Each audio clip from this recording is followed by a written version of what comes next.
that's based on the song of an old band called the Lost Dogs. Have any of y'all heard of them? All three of you. I love it. This is from back in the 1900s, like I think the 80s. But so I love it because it kind of calls out a bunch of different labels and says to everybody, breathe deep the breath of God. So I'm gonna say a few things, and then I'll look at you and do something like this, and you can say with me, breathe deep the breath of God. Let's try it. Breathe deep the breath of God. Politicians, morticians, Philistines, homophobes, skinheads, deadheads, tax evaders, and street kids. Breathe deep the breath of God. Alcoholics, workaholics, wise guys, dimwits, blue collars, white collars, warmongers, peaceniks. Breathe deep the breath of God. Suicidals, rock idols, shut-ins and dropouts, friendless, homeless, penniless, and depressed. Breathe deep the breath of God. Presidents, residents, foreigners, and aliens, dissidents, feminists, xenophobes, and chauvinists. Breathe deep the breath of God. Evolutionists, creationists, perverts, slumlords, deadbeats, athletes, Protestants, and Catholics. Breathe deep the breath of God. Housewives, neophytes, pro-choice, pro-life, misogynists, monogamists, philanthropists, blacks and whites. Breathe deep the breath of God. Police, obese, lawyers and government, sex offenders, tax collectors, war vets, and rejects. Breathe deep the breath of God. Atheists, scientists, racists, sadists, photographers, biographers, artists, and pornographers. Breathe deep the breath of God. Gays and lesbians, demagogues and thespians, disabled, preachers, doctors, and teachers. Breathe deep the breath of God. Meat eaters, wife beaters, judges, and juries. Long hair, no hair, everybody, everywhere. Breathe deep the breath of God. Amen. Amen. So I'm not really a rapper, I'm a preacher. But one of my good friends from my neighborhood, who I've gotten to see grow into the young man that he is, and I think embodies the kind of grace that I'm going to be talking about, is going to do a real rap. And I asked him to write this like this morning, so he's doesn't have it quite memorized, but welcome my friend Michael Rosario.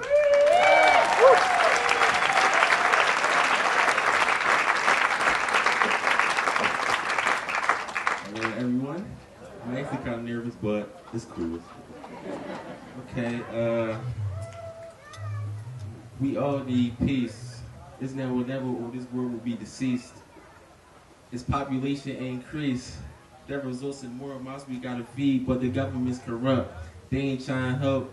If I could, I'll fix the world by myself. Every minute there is something that affects health.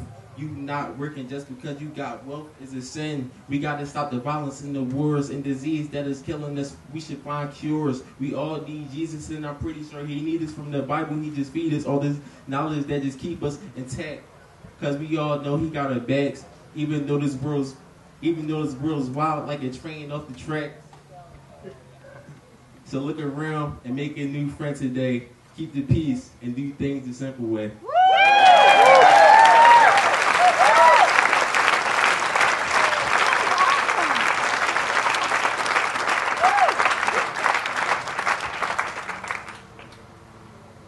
I'm glad I was his opening band, not after him. Well, this idea of grace is, I think, one of the most important things that we can ponder, and it's something that I've kind of been learning from my friends and my neighbors in North Philadelphia, and where I've lived the last dozen years or so. And I grew up in East Tennessee, and I also grew up in a military family. My dad was in Vietnam, and I learned a lot of things growing up that were militant, even like passing out tracts and things, you know, and it wasn't always the most gracious environment, even in the church. In fact, I can remember a story that I heard growing up about a homeless guy that came into a Sunday morning service, and he came kind of wearing all of his street clothes, carrying his bags, and he sort of plopped down on the front row up front, and the pastor came up to him and said, "Sir, I don't know if you noticed, but I mean, this is the house of God. You should really think about what you wear when you come to church." And so he sent him out, and the guy came back the next week, and he was wearing all of his street clothes again, looked just like he did. He had all of his bags with him, and plopped down up front, and the preacher came up again, said, "You do what I asked you to do, and ask God what you should wear when you come to church?" And the dude said, the homeless guy said, "Yeah, I asked God," and he said he didn't know because he's never been to your church. Kind of like that one. But, I think that a lot of times we've not been good at grace. In fact, we've been some of the best wall builders and excluders that there are. I catch glimpses of that sometimes when I speak. I had one pastor that before I was getting ready to speak somewhere, he pointed out that there were two gay men sitting on the front row, and he said, "I just want to make sure that you can say something about that if you want to." And I told the pastor, I said, "Well, I would want to say that I'm really glad that they felt welcome in your church." That wasn't what he had in mind, and I didn't really get to preach much. But over and over, I think we can see the subtleties of that exclusion. And I've become convinced that a Christianity is not just about having better ideas, but about having new eyes. That we see people with the eyes of Jesus. And when I came into Philadelphia, I saw a lot of things that I didn't see growing up in East Tennessee. In fact, I can remember the first time we brought my grandmother to Philly. It was always a big debate whether or not it was a good idea to bring Mama. Because I thought, yeah, sure, it's a great idea because she'll meet my neighbors, she'll meet all kinds of great folks, she won't worry. And my mom was like, "No, I'm afraid she'll never sleep again," and we ended up bringing Mama to Philly, and she's driving through the neighborhood, and one of the schools was letting out, the elementary schools is a Catholic school, so all the schoolgirls were coming out in uniform, and my grandmother goes, "Is that a gang?" "No, Mama, those are Catholic schoolgirls. They won't hurt you." Just didn't have a lot of gangs or a lot of Catholics in East Tennessee, and so but that idea of new eyes, I think, is we're always scared of what's unfamiliar to us. You bring folks from the concrete world out to Shakora Hills, and they're like, it's weird.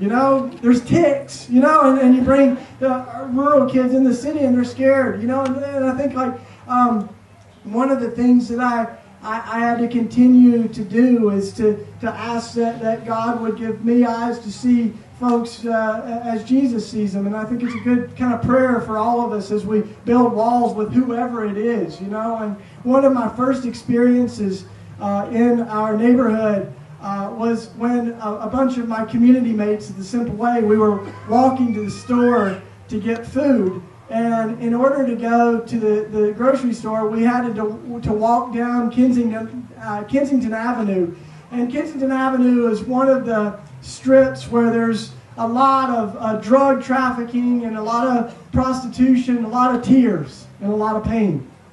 And as we walked to the store, I was propositioned by a woman on the avenue. And I hadn't had that happen a lot in East Tennessee, so I was just really awkward and said no. We went on to the grocery store and got all of our food, and then we scurried back to the house. And once we got back to the house, we opened up all our groceries and found out that the bag of bread that we had gotten had a rip in the side, and it had all gotten all crusty and stale. And so I look at my housemate, and Michelle goes, "That's all right, we'll just take it back. I got the receipt, we'll get a new loaf." I'm like, awesome. The whole time I'm thinking we're going to have to walk back down the Ave. And we go back, and now as we get back to the store, we see that woman. And she's now down in the alleyway, and she's hunkered down, and she's sort of shivering in the cold. And we look at each other, and we know full well that we can't just ignore her and pass her by. We go and we exchange our loaf of bread, and we come back and we walk down in the alley, and we bend down next to her, and we ask her name. And then as she shared a little of her story, we said, well, if you need a safe place to come back to, you can come back and you can come to it. We got a little community house. You can warm up. You can get something to eat. We got some good bread, and so she jumps up, follows us back to the house. And as soon as she walks in the door, she just falls apart. And she starts weeping and weeping. And my friend Michelle is just sort of rocking her in her arms. And as she sort of gathers herself, she looks up and she goes, "You guys are Christians, aren't you?" That was weird because we don't have, a neon sign outside like saying repent or burn, or like no crosses or no signs that we're Christian. And yet she said, "We're Christian." And we said, "Yeah, we love Jesus." And she said, "I know you do because you sort of shine." And she's like, "I used to shine like that too." She said, "I was so in love with God, I used to shine like the stars in the sky." And she said, "But it's a cold, dark world. And I lost my shine on these old streets. I lost my shine." And we prayed with her that night that she would hear the whisper of God, say to her that she is beloved and beautiful, and she would feel that fire in her again. And then we sent her out, and we didn't know if we'd see her again, because we have a lot of folks that come in and out, and then weeks and weeks and weeks pass, and then one day there's a knock at the door, and it's really late at night, so I open the door, and there's a woman outside, and she just goes, "Hey!" And I'm like, "Hey, do we know each other?" And she goes, "Yeah, you just don't recognize me because I'm shining again." And I knew who she was. And then she starts talking a mile a minute. She's like, "I'm in love with God. I'm on fire." And she said, "I wanted to come back and I just wanted to say thank you and I love you." And then she just tackled me and she said, "And I wanted to give you a little gift just to say thank you." But then she said, almost apologetically, she said, "I got to tell you, I lost pretty much everything I had when I was living on the streets." And she said, "But I did smoke a lot of cigarettes. And I always collected the Marlboro miles from the sides of the cigarette boxes. Hold on a minute." And she goes out to the car. She comes back. She's got this huge box that's just like boiling over with Marlboro miles, and she goes, "They're yours, I'm like, awesome. Get me a little Marlboro tote bag or something, But I think it's one of the best gifts I've ever been given. And, come to find out, they actually make pretty good page markers for your Bible.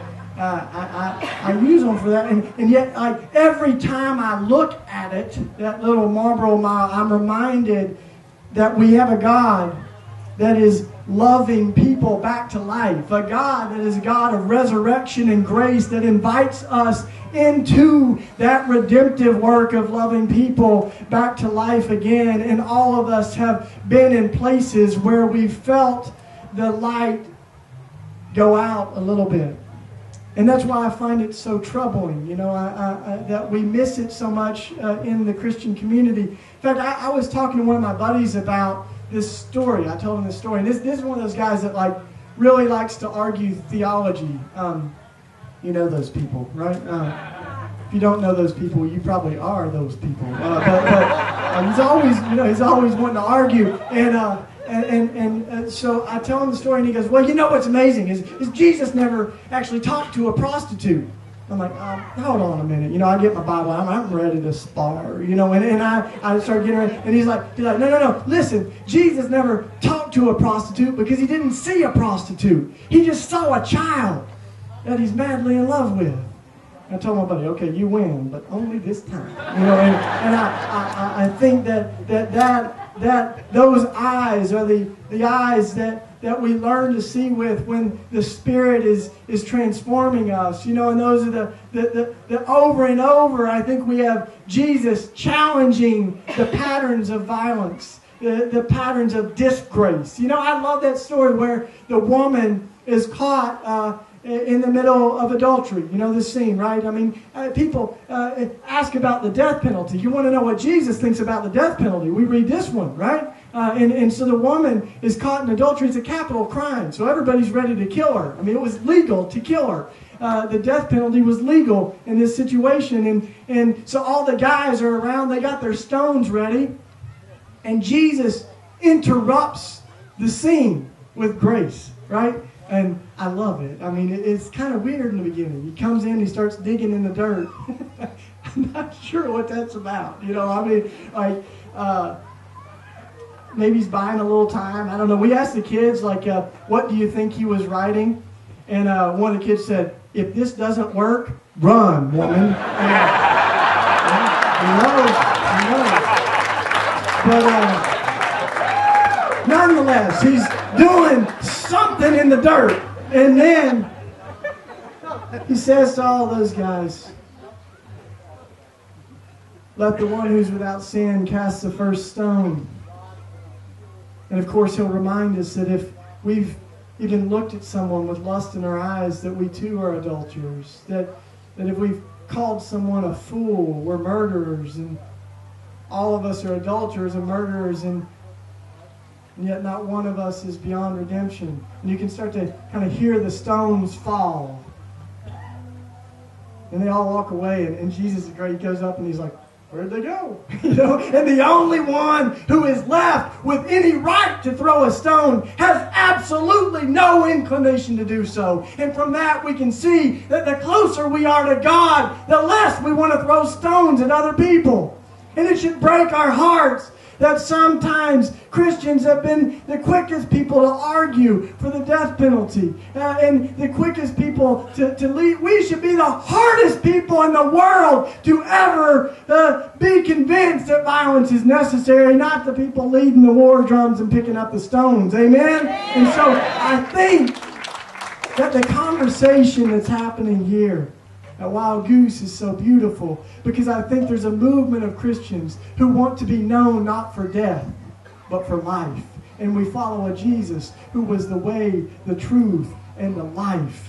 And I get to interact with folks that are living in prison, and we get to write letters with some folks and try to give books away to anybody that's living in prison that wants it. And sometimes there's these incredible stories. And this one guy wrote me a letter, and he ended up telling me, he said, admittedly, I did something terrible. And he said, and I faced the death penalty. But when I went to trial, the victim's family argued that I was better than the worst things that I did, and maybe God wasn't done with me yet. And they argued that I should be spared the death penalty. He said, because of their witness in court, I wasn't given the death penalty. And then he said, but I was given a lot of time to think about grace. And he ended up giving his life to Jesus and committing his life to that grace. And he's doing that work of resurrection behind bars as we speak. He's one of those people who was redeemed that we could have written off. And that's what I find so amazing, is like, we have a whole Bible that is filled with messed up people that could have been written off. Can I get a witness? You know, like David, a man after God's own heart. I mean, some days, and other days, like you read 2 chapters and the brother pretty much breaks every one of the big 10. I mean, like he lusts, covets, commits adultery, lies, has her husband murdered to cover it up, right? And yet, he still hears the rebuke of the prophet Nathan. He still has a broken heart and goes on to write. So many of the Psalms, the biggest book of the Bible, was written, by David. And much of it is his lament and his cry and his forsakenness and brokenness. And I love the first chapter of the New Testament of Matthew. There's that genealogy, which sometimes those, you can just read that as this boring old family tree. But like, if you look real close, there's a beautiful part where it comes to David, right? And it says, and Solomon was born. Solomon was the son of David, but his mother was Uriah's wife. It's like a gospel joke, he's going, that was a mistake, don't forget it, But God was bigger than the mistake. God's grace prevails, and the lineage that leads up to Jesus continues through the mistakes. It's even through the mistakes that happens. And I think that we can see that in so many people. We can see that in Saul of Tarsus, who by every definition was a terrorist. I mean, he went door to door trying to kill Christians. He tried to annihilate the early church. He was overseeing the execution of the first martyr that we know as Stephen, right in the book of Acts. It says that Saul was there, and he was overseeing the execution of Stephen, approving of it. And he hears Stephen cry out, "Father, forgive him, for he doesn't know what he's doing." He had heard that before. And he says, "Lord, don't hold this against him." And I don't think it's any coincidence that the next chapter, is the radical story of Saul's conversion. Such a powerful moment that his name is even changed. And he goes on to say, "Chief of sinners am I." He can write like that because he was. And if we believe that terrorists are beyond redemption, we should rip out half the New Testament and throw it away. Because it was written by this Saul of Tarsus. I think of Peter. Peter, the rock of the church. I think sometimes Jesus chose Peter because of his brokenness. He's not always getting stuff right. A really bad day for Peter, right, is when the soldiers come to get Jesus. You know this story, right? So the soldiers come to get Jesus, and Peter, the brother, picks up his sword and cuts off one of the dude's ears. It's weird. I think probably the first thing Jesus did was go, "Peter, work on your aim." No, but then Jesus' response is, he scolds Peter. He says, "You pick up the sword and die by the sword. Enough of that. I could have called down legions of angels. That's not what this is about. You still don't get it." And then he picks up the ear and he heals the dude. How cool is that? He talking about grace. He picks up the ear, puts it back on the guy, and I think what that guy, think about dinner that night with the fam, How was everybody's day? Kids are like, "Oh, it was all right, Dad, got a lot of homework, didn't do so good on my math test, whatever." "Dad, how was your day?" Weird. We came to arrest this dude, and his bro picked up his sword, cut my ear off, and then the guy that we came to arrest put my ear back on. How cool is that? He's going to tell that story for the rest of his life, And I think of Peter. If at any point Peter started to think a little something about himself, as the rock of the church, and he was like, "What?" All the disciples would be like, "Dude, remember when you cut that guy's ear off? Stupid." So I think there's something to that brokenness, that it's that grace that can come into us when we realize that we're broken. So some of the best movers and shakers in the world, some of the best healers and voices for grace are people that have been beat up and stepped on and torn down. And it's in that model that Henry Nouwen, right, coins this idea of wounded healers. What a beautiful image, right? That we're wounded healers. That our wounds are not a liability, but they are our credentials. That it's through the cracks of our lives, St. John of the Cross says, that the light can come in. And so it's not by having everything together, but by admitting that we're falling apart. And I think we have so much to learn from that. One of my friends that's pretty honest with his brokenness, he was telling me about one of his embarrassing moments. He was saying he works in the inner city, so he was taking a bunch of the inner city kids to a big old festival, kind of like this maybe. And he's like, I wasn't sure if they would connect. There's sometimes this collision of worlds. He's like, I wasn't sure what would happen, but I brought them all, and he's like, but the weirdest thing happened. He told me the story. He said, as we were driving out there, we had a flat tire. And he said, so as all the kids are in the van, I'm trying to change the tire, and the spare tire didn't fit. And he's like, it went from bad to worse. Like, it started raining. He's like, eventually I just snapped. I started cussing out the van and kicking it, and all the kids are looking on. This is not how to be a youth pastor 101 or something, but, and then he says, finally we got it all figured out, AAA came or something. They drove on in this awkward silence, he's like, shut up, and they drive on to the retreat, the festival. And he said, but then one of his toughest kids made this radical commitment of his life to Jesus at that event. And he said, tell me about it. What was it? Was it the teaching or music, the preaching? What was it? And he said, no, man. The kid said, it was on the way up there. where I saw you losing, start cussing the van out the van. I thought if Jesus can save you, Jesus can save anybody, you know.